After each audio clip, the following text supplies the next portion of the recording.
인사이트 K연구소 배종찬 소장, 공론센터의 장성철 소장 두 분 오늘도 나오셨습니다. 어서 오십시오. 네, 안녕하세요.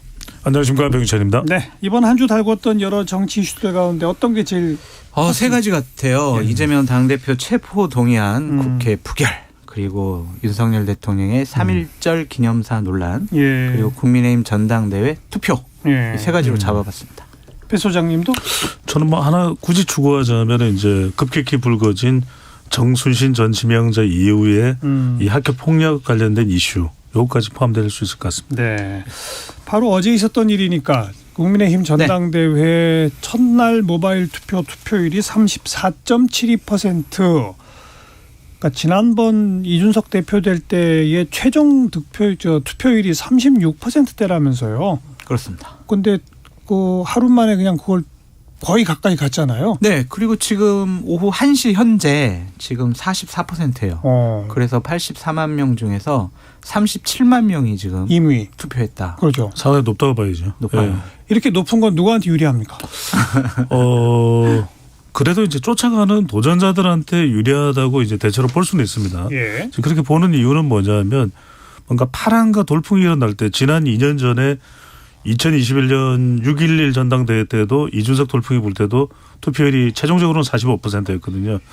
이제 또 내일과 모레는 ARS가 있기 때문에 예. 그런데 또 좀 다르게 볼 수 있는 건 뭐냐면 이제 대체적으로 이제 일반적으로 그렇게 봅니다. 그런데 이제 다르게 볼 수 있는 건 지난번에 컷오프 여론조사도 매우 응답률이 높았습니다. 매우 응답률이 높았는데 일반적인 여론조사하고는 비교할 수 없을 정도로 높았는데 김기현 후보가 또 그 당시 지지율이 또 높았다 그러거든요. 예.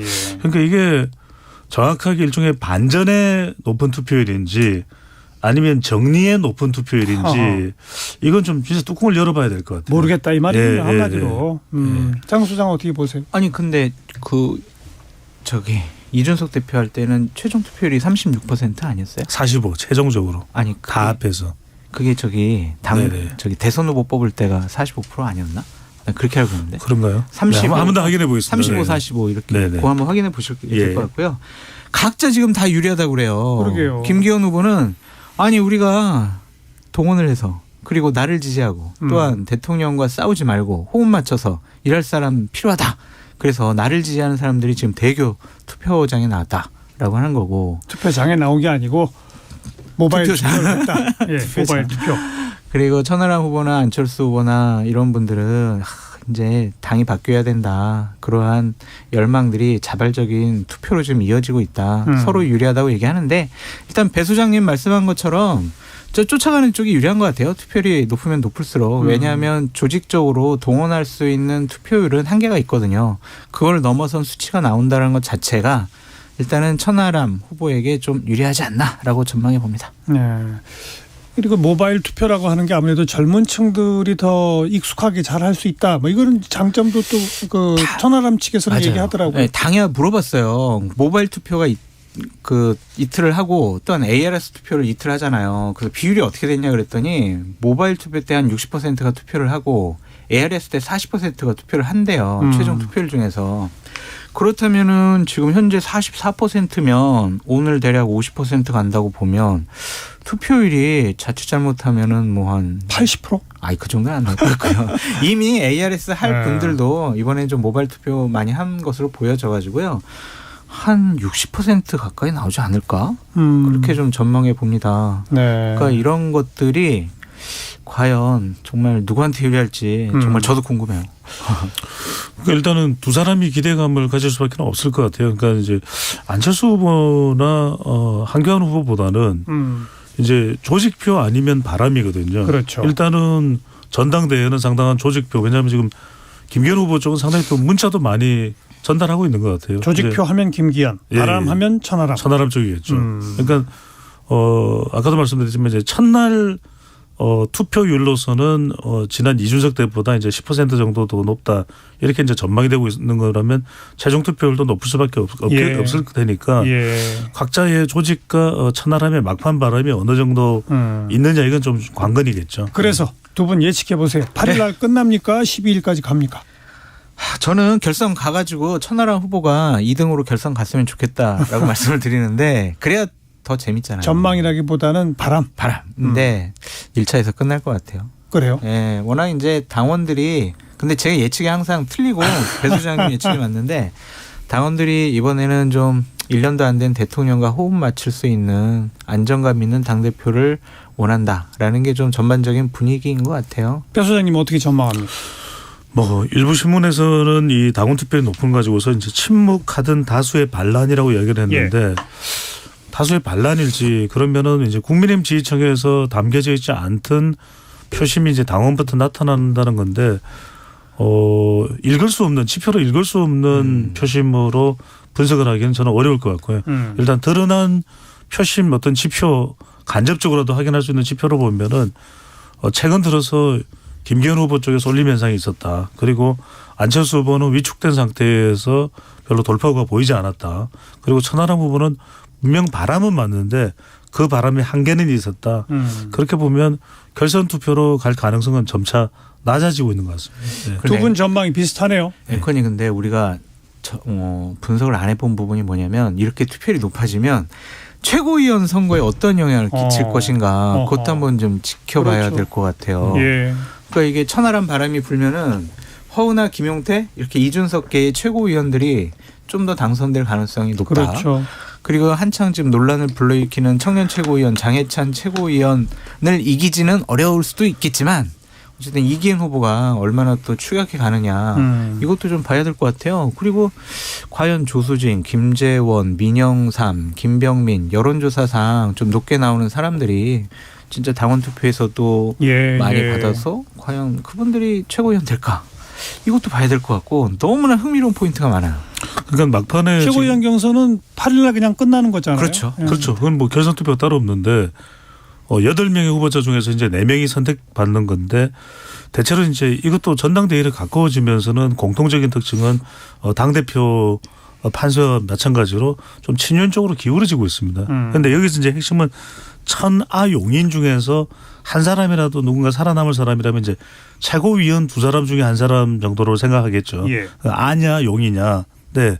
대체로 나오고 있는 국민의힘 지지층. 허은하 김용태. 예, 허은하 김용태인데 2사람 중에서는 허은하 후보가 의원이 더 이 지지율로는 높게 나타나고 있거든요. 근데 누구랑 주로 경합하고 있냐면 김병민 의원하고 경합하고 있어요. 네. 여기서 핵심은 뭐냐면 조수진 의원이 좀 판세가 상당히 앞서 있는 상태가 아니면 여자 최고위원 한 명이 이제 이 자동. 선택을 가지고서 또 이제 허은하 후보가 좀 선택이 될 수도 있는데 지금 무조건 하고는 지금 조수진 의원이 있기 때문에 후보가 있기 때문에 4위에는 들어야 되고 4위 안에는 들어야 되거든요. 이게 지금 관건일 것 같아요. 김용태 후보는 조금 멀어지는 추세고 허은하 후보가 과연 김병민 후보의 경합에서 어느 정도의 좀 막판 당심을 끌어내는지 여부 이게 이제 천하용인 중에서 알아도 살아남을 수 있을지 여부가 될 것 같아요. 그러니까 막판에 이제 달궜던 게 오히려 대표 최고위원이나 최고위원 이런 경선보다는 청년 최고위원 경선이 좀 며칠 앞두고는 좀 핫하게 붙었어요. 그래서 지금 뭐 장해찬 방지법을 만든다, 뭐 허은하 방지법을 만든다. 그게 뭐예요? 그러니까 예를 들면 허은하 방지법은 장해찬 후보가 이제 얘기한 건데 음주운전 한 사람들은 지도부에 못 들어오게 하는 그런 방지법 만들겠다라는 거고 장해찬 방지법은 저렇게 뭐 예를 들면 좀 야설스러운 뭐 소설도 쓰고 어떤 레이싱과 관련해서 여러 가지 불법적인 일을 좀 했으면 좀 이것도 최고위원 지도부에 들어오지 못하게 하겠다. 서로 지금 이렇게 싸우고 있는데 그러니까 청년 최고위원 후보 중에 이기인 후보 같은 경우에는 막판에 아주 세게 장해찬 후보를 공격을 하고 또한 지도부 자체 구성 문제에 대해서 상당히 좀 논리적으로 얘기를 많이 하더라고요. 그래서 저는 이기인 후보가 얼마나 얻을지 그것도 좀 상당히 좀 흥미롭게 보고 있습니다. 그 최고위원 구성에 이준석계가 뭐 한두 명 들어간다면 뭐 김기현 체제가 만약 출범한다 하더라도 매일매일 좀 시끌시끌할 수 있잖아요. 그렇습니다. 네. 그죠? 그렇게도 보여지고요. 실질적인 득표가 얼마 했느냐. 예를 들면 천하람 후보가 예를 들면 한 25%에서 30% 얻었다. 그리고 허은하, 김용태, 이기인 이 사람들이 얻은 게 대략 합쳐서 퍼센트로 따져봤을 때 30%가 넘는다. 이렇게 되면 국민의힘에서 개혁 당원들이 30% 정도의 포지션을 갖고 있다. 예. 이것은 이준석 대표가 앞으로 정치를 하는데 큰 힘이 될 것 같아요. 그러니까 무시 못할 것 같아요. 근데 한편으로는 또 지금 이제 정치권의 이벤트라면 이벤트인 게 이제 이재명 대표의 이 부결에 대해서 태부동의안 부결에 대해서도 뭐 상처만 남은 부결이다. 상처뿐인 부결이 되는데 전당대회도 대체로 보면은 결선 투표 갈 건지 여부 이게 이제 궁금했던 것이고 그래도 그러면 2등은 누가 하느냐 안철수냐 천하람이냐 그다음에 이준석 계에서 한 명 살아남을 수 있느냐 없느냐 이른바 생존이냐 전멸이냐 이건 많이 궁금하실 텐데 지금 김기현 후보도 땅땅땅 의혹이 완전히 해소된 게 아니고요. 예. 또 그리고 지금 이준석 전 대표 이준석계 아무도 진출을 못한다 하더라도 이준석 전 대표와의 갈등과 앙금이 또 사라졌습니까? 그건 또 아니거든요. 그러니까 전당대회도 저는 끝나고 나도 역시 상처가 남은 상처뿐인 전당대회가 될 가능성이 상당히 있는 거죠. 아니 직진본능으로 제가 얘기를 하는데 김기현 후보는 반성해야 돼요. 그러니까 대통령과 대통령실과 윤핵관과 국회의원 당협위원장 다수 시군구 의원 다수가 김기현 후보를 밀고 있잖아요. 지지선은 계속 나오고 있단 말이에요. 그런데도 50%가 안 넘는다. 압도적 지지를 못 받는 건 본인 탓이다. 아 그럼요. 난 당대표 깜이에요. 저를 뽑아주시면 총선 승리 가져다 드릴게요. 이거에 대해서 당원들조차도 별로 믿음이 맞아. 없는 거죠. 네, 이런 거잖아요. 이거는 상당히 많이 반성해야 될 지점이에요. 그러니까 더불어민주당의 이재명 대표 건과는 별개로 예. 당원들의 걱정이 많을 겁니다. 네. 일단은 결과를 한번 지켜봅시다. 네. 자, 1시 32분이네요. 잠깐 교통정보 전해드릴게요. 오수미 씨. 네, 이 시각 교통정보입니다. 1시간 전과 도로 상황 비슷합니다. 밀리는 구간에서만 계속 정체가 이어지는데요. 서울 양양고속도로 서울 쪽 서종부터 화도까지 6km 막히고 있고요. 덕소 3패에서 강일 쪽으로도 3km 정체입니다. 광주 원주간고속도로 경기 광주 방향으로는 남한강대교부터 금사터널까지 6km 막히고 있습니다. 1시간 전에 금사터널에서 있었던 사고 여파가 남아 정체가 조금 더 심해진 모습입니다. 영동고속도로 인천 가는 길 양지터널 일대에서 2km 밀리기 시작했고요. 서해안고속도로 서울 쪽으로는 송악에서 서해대교까지 속도를 줄이고 있고 일찍분기점에서 금천까지 밀립니다. 경부고속도로 아직 서울시 구간 안에서만 정체가 이어져 서울 방향으로는 양재에서 반포 사이, 반대편도 한남에서 서초까지만 정체입니다. KBS 교통정보센터였습니다.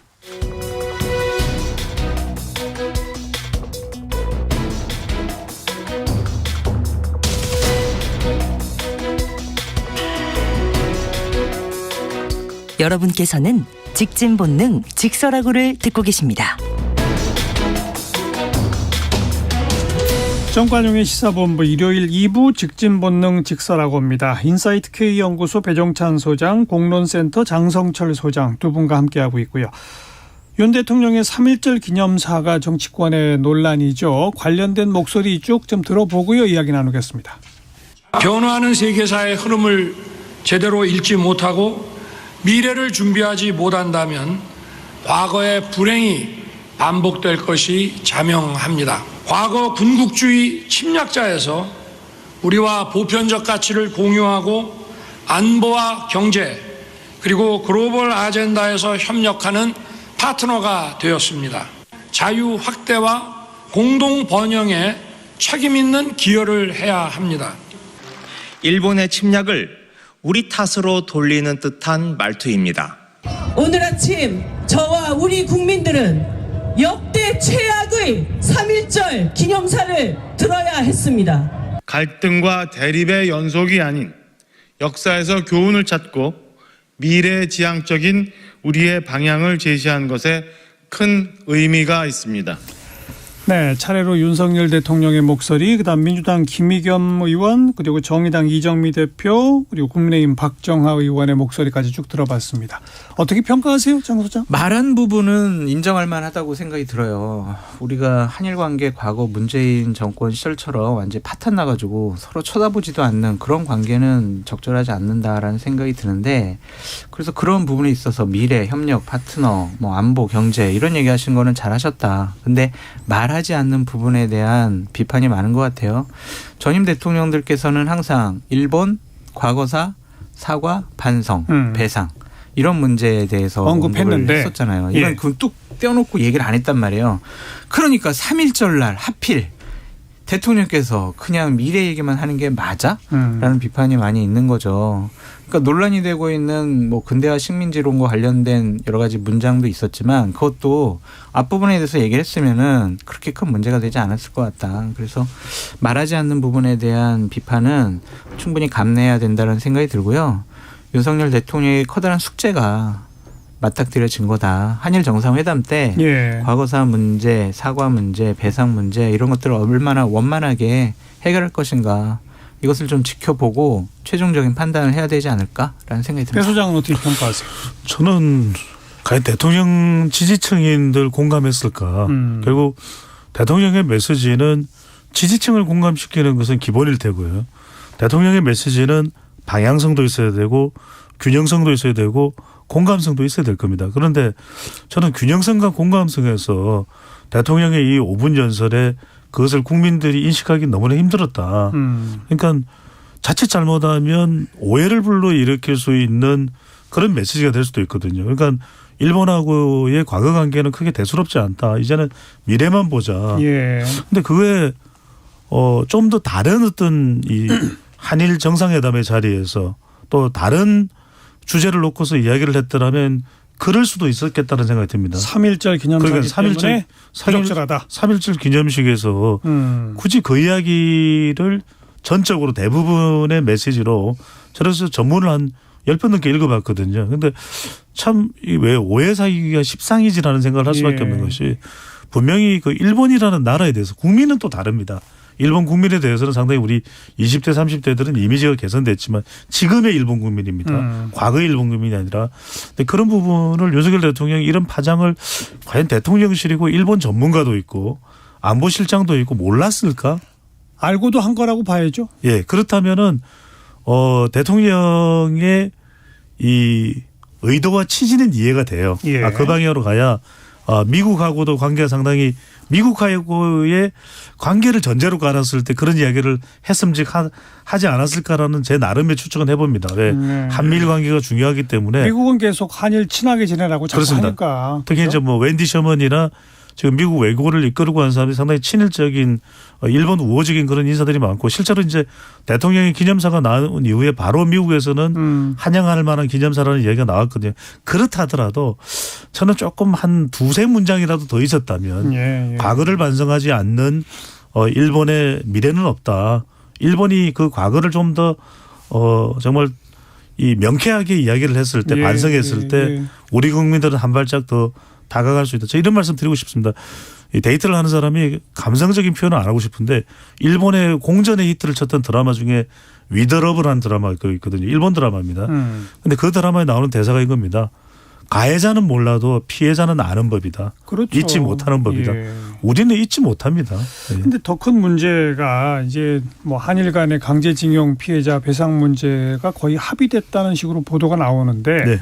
그 내용이 지금 강제징용 피해자에 대해서는 우리나라 대법원에서 확정 판결을 해서 일본 기업이 배상해라라는 판결이 있지 않습니까? 그렇습니다. 네. 그런데 그거는 무시하고 우리 정부가 주도하는 재단을 만들어서 우리 기업들이 낸 돈으로 우선 피해자 배상을 한다.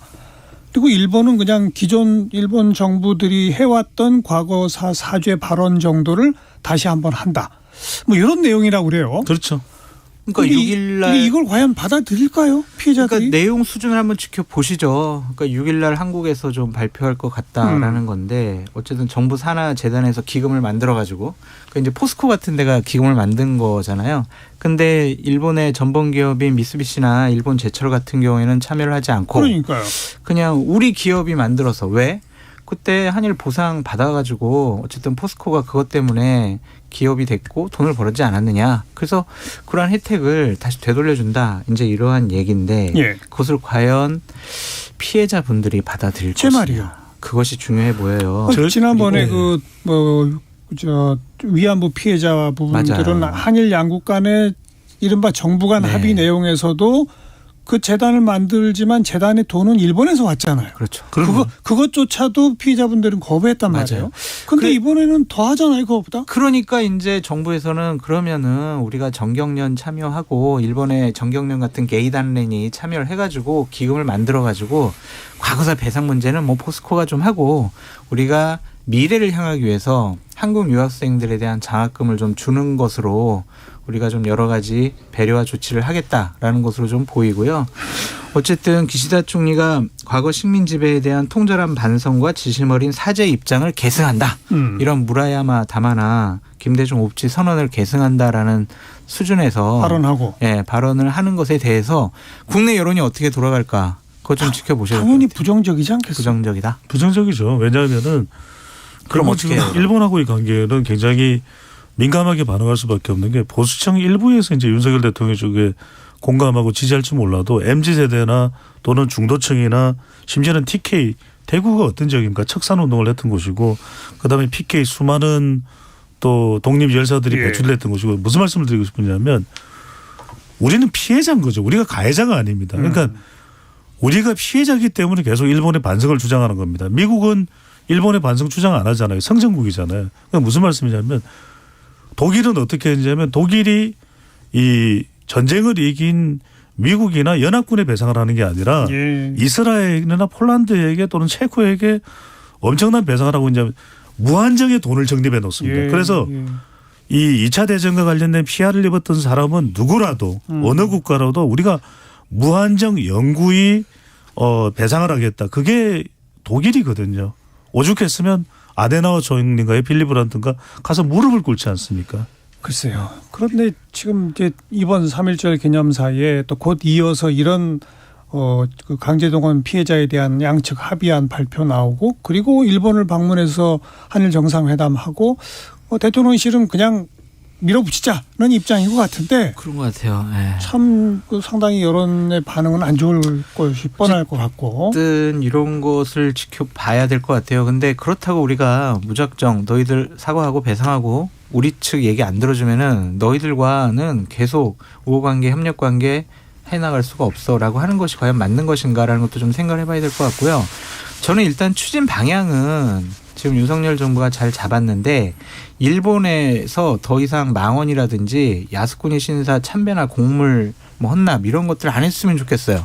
그러고 어떻게 안 해요? 아니 안 해야죠. 걔들은 이렇게. 항상 합니다. 근데 망언 같은 경우도요. 계속 우리 징용 피해자나 위안부 피해자 할머니분들에게 상처를 주는 얘기를 많이 하고 또한 얘네들이 꼭 때만 되면 독도는 일본 땅입니다. 이런 얘기 하잖아요. 계속 하잖아요. 이런 얘기 못하도록 해야 돼요. 만약 이렇게 합의를 했는데 계속 또 일본에서 독도는 일본 땅 또 많이 상처 주는 얘기하면은요.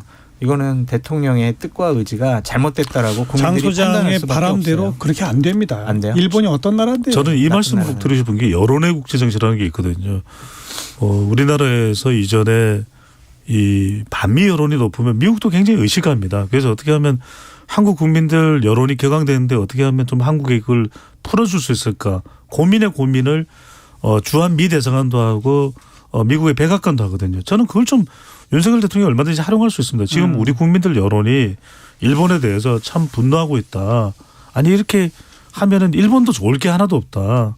기시다 후미오 총리도 그렇고 이른바 이 우익 인사들도 좀 이런 한국 여론을 봐야 된다.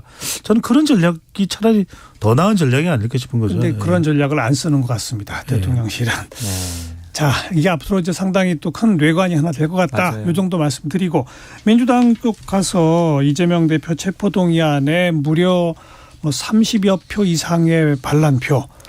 두 분 다 예상 못했던 거죠. 전혀 못했습니다. 그러니까 깜짝 놀랐습니다.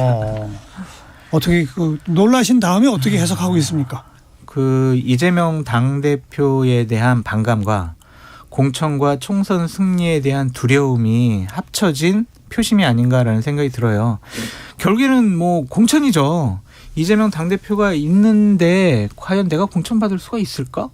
거기서 공천받아서 내가 출마한다고 한들 이재명 당대표의 사법 리스크를 갖고 내가 당선될 수 있을까? 그러니까요. 이런 것 같아요. 그래서 이재명 체제를 빨리 끝내버리자라고 생각하는 31명에서 37명의 민주당 의원들이 이탈표가 나오지 않았을까라는 생각이 듭니다. 저는 무효표에 더 주목을 해야 된다고 보는데 무효표가 물론 이제 11표가 나왔는데 오히려 찬성표는 의사표명을 분명히 한 거죠. 근데 이제 무효표는 뭐냐면 무효표는 어떻게 보면은 평상시에는 뭐 친명이나 조금 느슨한 친명 쪽으로 분류됐을 수도 있을 것 같아요. 그러니까 이제 깜짝 놀라고 충격적이고 뭐 대반란이다. 이낙연 전 대표를 영구 제명하겠다는 이야기가 나오는 것이 저는 찬성표보다는 무효표인 것 같아요. 왜냐하면 무효표가 나올 수 없는 게 가부만 적으면 되는데 점을 찍었기 때문에 일부러 점을 찍은 것이거든요. 그렇죠. 그래서 이거는 다분히 의도가 있는 겁니다. 그러니까 정치적인 이탈을 그래서 이제 무효표에 이야기를 하고 있는데 문제는 뭐냐면 이 무효표를 한 사람이 왜 손이 부르르 떨리면서 점을 찍었을까? 저는 민심 포비아와 총선 포비아로 보입니다. 왜냐하면 서울 여론이 급격히 악화되고 있고 지난 2020년 총선에서 49개의 서울 지역구 중에서 41개를 싹쓸이했던 더불어민주당인데 지금 차이가 많이 나거든요. 지금 한국갤럽이 자체적으로 지난달 28일부터 3월 2일까지 실시한 조사 보면 오늘 소개해드리는 모든 조사는 중앙선거론조사 심의위원회 홈페이지에서 확인 가능합니다. 어느 정당을 지지하는지 물어봤는데요.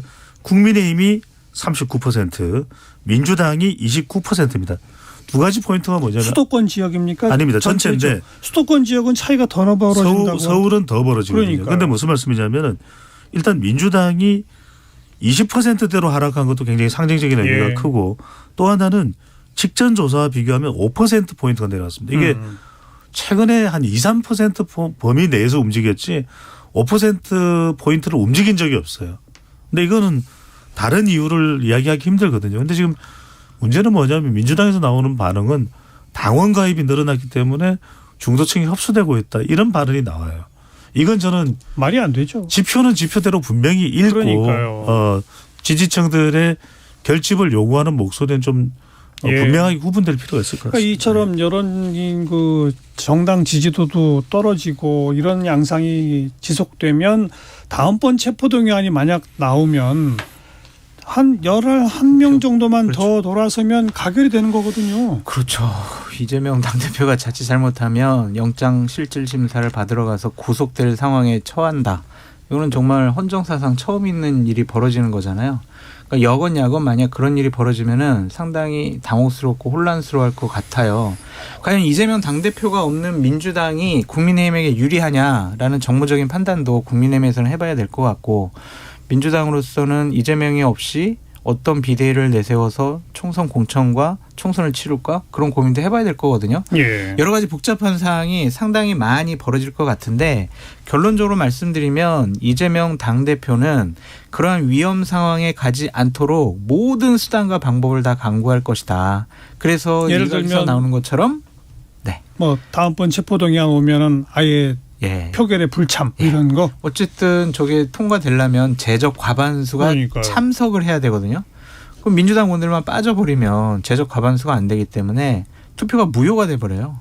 그런 상황을 계속 끌어가려고 하지 않을까라는 생각이 듭니다. 문제는 뭐냐면 이렇게 계속 정치적 왕따 전략을 쓰면서 쓸수록 지지율은 계속 이탈될 가능성이 높습니다. 그러니까 지금 이낙연 전 대표의 이 당 내에서의 청원도 영구 제명 얘기하는데 실제로 빅데이터 분석을 해봐도 이낙연 전 대표에 대한 이 정보 언급량의 이 파워는 이재명 대표의 한 10분의 1 정도밖에 안 되거든요. 그러니까 이낙연 전 대표가 조정을 해서 체포 동의안을 움직였다. 저는 그렇게 볼 만한 근거도 없고. 근데 문제는 뭐냐면 이번에 이 서울 지지율도 그렇지만 제일 중요한 것은 호남 40대 화이트 칼라 지지율이 제일 중요하거든요. 호사화라고 이건 전통적인 민주당의 지지층이기도 하고 문재인 전 대통령의 핵심 지지 기반인데 한국갤럽 조사에서는 흔들렸어요.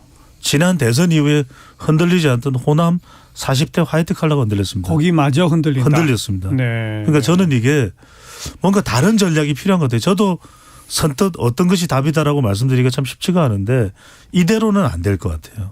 민주당. 게다가 이제 지난주부터 법정에 출석하기 시작하죠. 네. 2주에 한 번씩 출석하지 않습니까? 네. 이건 안 갈 수도 없는 자리가 되고 매번 갈 때마다 이제 또 뉴스들이 쏟아질 맞아요. 거란 말이죠. 재판 그러니까 과정마다. 2주에 한 번 금요일에 이제 출석을 하게 되고요. 또 이제 계속해서 뭐 쌍방울 대북 송금과 관련해 가지고 다른 사람들의 새로운 증언들이 계속 나올 것이고 또한 뭐 김만배 씨도 지금 구속된 상황에서 진술을 바꿀 가능성도 있는데 제가 이재명의 참모라면요 절대로 당대표직 그만두지 말라고 할 것 같아요. 왜냐면은 당대표직을 그만두는 순간 끝이다. 구속당해 있는 정진상, 김용, 김만배, 이화영 이런 사람들이 진술을 바꿀 가능성이 있어요. 이재명 당대표가 당대표로서 굳건히 자리를 지켜야 내가 잠깐 뭐 감옥에 있거나 아니면 뭐 몇 년 살고 나오더라도 정치적인 재기가 가능한데 이재명 대표가 무너져 버리면 자기의 정치적인 인생이 끝나버리는 거 아니에요. 그러면은 이재명 당대표의 사법적 리스크가 훨씬 더 커져요. 그래서 절대로 그만두지 마시고 정말 총선 승리를 위해서 거의 대부분 공천해 놓으시고 내년 1월 달쯤에 2016년 문재인 전 대표가 했던 것처럼 그때 비대위 체제로 본인은 뒤로 물러나고 총선 공천은 다 해놓고 그다음에 비대위 체제로 해가지고 총선 치러라. 이재명 당대표 얼굴을 총선 못 치러요. 그러니까 그런 상황을 좀 판단해 보시라라고 할 것 같아요. 그냥 당위성과 현실성인데 현실적으로는 이재명 대표가 당대표직을 내려놓을 가능성이 별로 없다고 봐야 되겠죠. 근데 문제는 뭐냐면 이렇게 강하게 압박해 올수록 스스로 내려가긴 더 어려워지는 맞아요. 그러면 이제 고민은 다른 돌파구인데 이게 우리 시간에서도 저도 이제 머리를 쥐어짜보고 해봐도 뾰족한 수가 없어요. 뭔가 다른 돌파구가. 이제 그게 문제인 거죠. 네. 어떻게 해결을 할 수 있을지. 그만두면 비대위 체제가 한 13개월 정도 돼야 되잖아요. 그것도 참. 그렇죠. 게다가 또 하나 변수가 지금 재판이 시작된 건 선거법 위반 재판이라서 맞습니다. 6개월 이내 1심은 6개월 만에 나오죠. 그러니까요. 그러면 지금 3월이니까 9월 전에는 판결이 나온단 말이에요. 만약 거기서 일부라도 유죄 판결이 나오면 100만 원 이상. 참 또 그렇죠. 저는 이 1심이 중요한 게 시점도 9월이면은 이제 이 총선을 앞둔 바로 이 추석 명절 민심이거든요. 근데 이때 정당 지지율이 어떻게 되느냐, 반등이 되느냐, 또는 또 하락세로 더 접어드느냐. 저는 9월이 정말 운명의 계절을 가능성이 높아요. 무죄가 나면은 뭐 반전이겠지만 참 근데 그걸 지금 현재로서는 사법부가 어떤 판단을 내릴지 예단할 수가 없으니까. 제가 그리고 이제 또 이재명 대표의 참모라면 그냥 저 영장 실질심사 받으러 가시라. 그래서 정치적인 도박을 거시라.